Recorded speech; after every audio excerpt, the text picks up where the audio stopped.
This is the fall of 2015 and the first lab practical, including the back and upper extremity for the PAs in PAS 510, 516 at Damon College in the Graduate Anatomy Department. Question number 1. We're in the cervical region here, and the pin is first into the dural membranes, the dura mater, and you can see the cervical spinal cord inside there. Okay, so the pin goes first through the dura mater. Number 2 actions named 2. Okay, and here we are in the lumbar region, and we can see that the latissimus dorsi is reflected right there. This is the serratus posterior inferior, and it's mainly a proprioceptive muscle, right, for respiratory movements or excursion of the thoracic bony structures, right, during respiration. But these with hypertrophy and extensive, let's say, extra work of breathing can depress ribs. Number 3, innervation. There's the medial border of the rhomboid, and any muscle here attaching in this plane is going to have the same innervation, right? That happens to be the major because it's inferior to the spine of the scapula, which you can see nicely there, meeting the vertebral border, but the innervation of the rhomboid major and minor and levator scapulae is dorsal scapular nerve. Question number 4, the unique action of this muscle here. Okay, this is the pectoralis major muscle on the anterior thoracic wall, and it has a clavicular head and a sternocostal head, and this clearly has the sternocostal head tagged. So what is unique about it? Both will actually medially rotate and adduct the humerus, but the sternocostal head uniquely will extend the humerus from a flexed position. Number 5, identify cubital fossa, lateral, and this is a really nice look at the radial nerve as it's coming from its posterior location in the radial groove, right between the medial and lateral heads of the triceps, laterally through the cubital fossa. It's tagged at the proximal portion where it's still the radial nerve, but there it's giving its deep branch and superficial branch.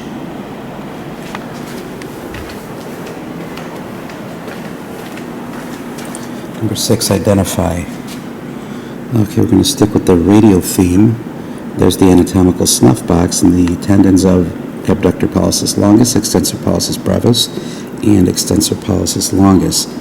And right in there passes through the snuff box is the radial artery, and that's what's tagged. Question number 7. Note the tags ABCD, which is not a boundary of the suboccipital triangle. Here you have to look at both sides, A and B. Let's get oriented here for a second. Those are in rectus capitis posterior major and inferior obliquus capitis, both attaching to the spinous process of C2, which is right there. On this side, we have C and D. D is in superior obliquus capitis, but D is in the paired, and these are both, those two muscles right there. The pin is in the right one, the rectus capitis posterior minor, so that's the pair of minors. Okay, so that's flag C. The rectus capitis posterior minor is not a boundary. You had to look on both sides of that one. Question number 8, be specific. Superficial back. That looks like a trapezius to me, the most superficial muscle, and these are ascending fibers or inferior fibers of the trapezius. Question number 9, identify palmar surface of the hand. It's a really nice picture here because you see the ulnar artery coming in, the ulnar nerve right alongside it, and you can follow that ulnar nerve. Keep following it, right, to the 4th and 5th digits. Right, so that's a proper digital branch of the ulnar nerve.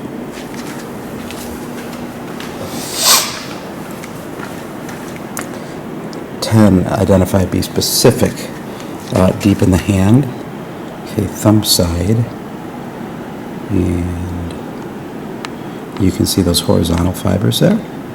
That's the transverse head of the adductor pollicis muscle.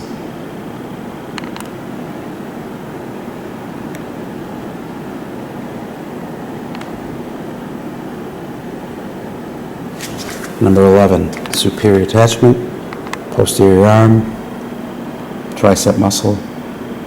This is in the long head, not the lateral head. The lateral head's over here, lateral.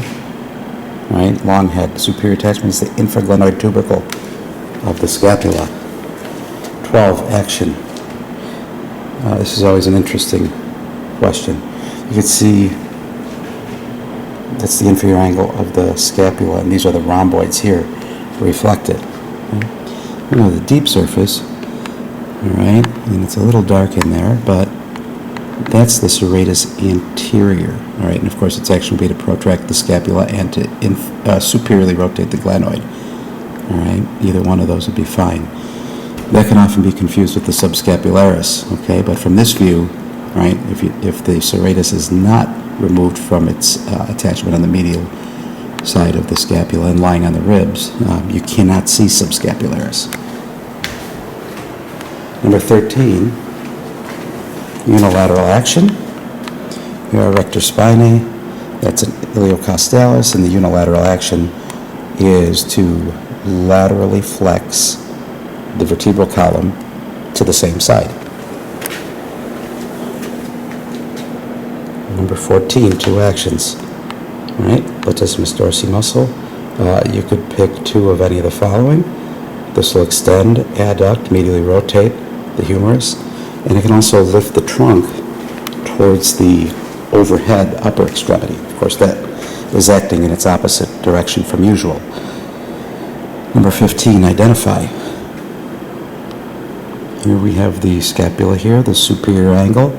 We have a muscle that's tucking in right alongside of splenias, right, to the neck, and you see four bands, if you will, right? That's the levator scapulae muscle. It looks kind of rope-like when it's attached to the superior angle, but then it fans out into its four heads as it attaches the transverse processes of the cervical vertebrae, upper cervical vertebrae. Number 16, identify. All right. Thumb is to the body, so we have a pronated forearm and hand. All right. We have a prone cadaver. That means the medial epicondyle is close to the body, which is here, and there's the ulnar nerve, and the ulnar nerve is traveling through the anterior compartment of the forearm on the pinky side, or the medial side, and that's what's tagged. Okay, the artery is right alongside it, but that's the ulnar nerve. Number 17, identify. Here in the suboccipital region, this is not the best, but I think you see all you need to see. We're in the subcutaneous layer of the scalp.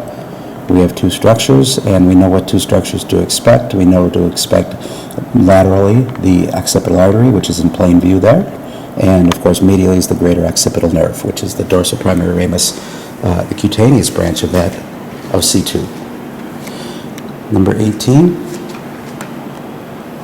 identify. This is a cervical laminectomy specimen, and even without a light on that, you can tell that's a yellow ligament, right, connecting two of the laminae. So, ligamentum flavum. Number 19, we want the action. Okay, posterior forearm.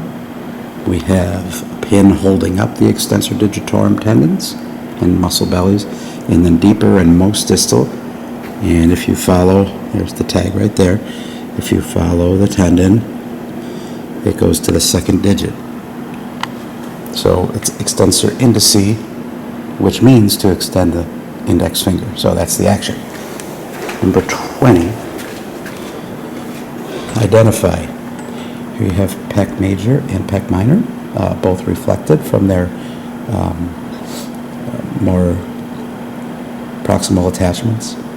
The nerve between them, right, that's what's tagged. It looks like it's innervating the pec minor on its way to the pec major. Well, that would describe the medial pectoral nerve. Question number 21, identify.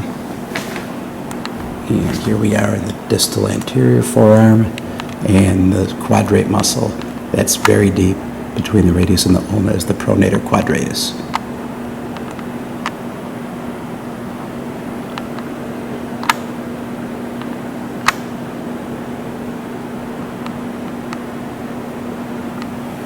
Number 22, identify lumbar region. Okay, first layer, you can see the latissimus dorsi over here. It's cut off from its proximal attachment inferiorly, and that's a really nice example of the thoracolumbar fascia. Question 23, identify. Here's the deep surface of that latissimus dorsi, and you can see the neurovascular bundle right in here. You can see the artery with its two veins on either side. Oh, isn't that lovely? And of course, right next to it, just superior, you can see the thoracodorsal nerve, and that is what's tagged. Thoracodorsal nerve. 24, action. Okay, posterior intrinsic shoulder muscle. This is one of the rotator cuff muscles, so right away, your best answer for action is to hold the humeral head in the glenoid. You could also list lateral or external rotation of the humerus for this one. Question 25, identify. Palmar surface of the hand. Here's an artery, right, on the pinky side, the ulnar artery, giving rise to an arch, which, of course, feeds the digits as well. You can see some of those common digital branches coming off, but that's the superficial palmar arch, a continuation of the ulnar artery. Question number 26 is identify. Oh, 26 is up here, sorry. Okay, so you can see that the erector spinae are all reflected, right, so that we can get a very clean look at the transversospinals, right? And here we're way down in the lumbar region, and those are superior-medially oriented fibers, and this is where we see the multifidus muscle. 26, multifidus muscle. 27, identify. Posterior neck, midline structure, fibroelastic tissue. That's the nuchal ligament. Pin is in the nuchal ligament.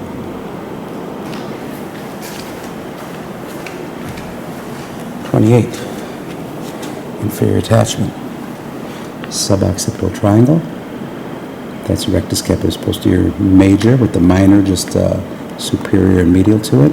But you see this, of course, is sharing an attachment with another of the suboccipital muscles at the spinous process of C2. All right, so that's what we're looking for, spinous process of C2. For the inferior attachment, number 29, identify. In the hand, let's see how we're going to see this the best. Oh, that's nice. You can see the flexor digitorum superficialis tendon splitting. And then, of course, the tendon of the flexor digitorum profundus passing between it and is looped. Question number 30, identify, be specific. Same hand. This time we're out here on the dorsum, and this is a muscle between the first and second metacarpals. This will be the first, number 30, the first dorsal interosseous muscle. Question 31. Proximal in the brachial plexus. It's a really nice dissection of the roots. Okay, you can see C5, 6, 7, 8, and T1 roots, right? And they're just proximal or medial to the trunks, okay? Of course, C5 and 6 make the superior trunk. C7 continues as the middle trunk, and then C8, T1 form the inferior trunk. And what do we have looped? The C6 root of the brachial plexus. If you say C6 anterior ramus, that's okay. All right, because that's what it is. Number 32, identify brachial plexus, point of the M, look for the M, work your way back, work up the lateral root to the median nerve to the lateral cord, follow it. There's the coracobrachialis muscle. There's a nerve penetrating that muscle going to the anterior compartment. That's the musculocutaneous nerve. Number 33, name the muscle that attaches here, and it's number 76 on the model. So here's our arrow, inferior lateral border of the scapula. So that should be enough right there, teres major muscle. But there's nothing stopping you from coming around here to look for the other 76. And sure enough, right medial to the lat, 47, and pec major, 57. Right, 76. 76. Teres major muscle. Question number 34. On the cervical vertebral model, tip of the arrow, let's go in here, all the way down to structure from the pia coming off posterior of the cord and traveling to attach the dura right through the arachnoid. That is a denticulate ligament. Number 35. Identify. Well, right hand, anterior side, there's the hook of the hamate. Yeah, that's a scaphoid bone. Okay. What's this? Lucky Luke's bonus. Left or right? Wow, hope you get it. I think that's left. Wait a minute.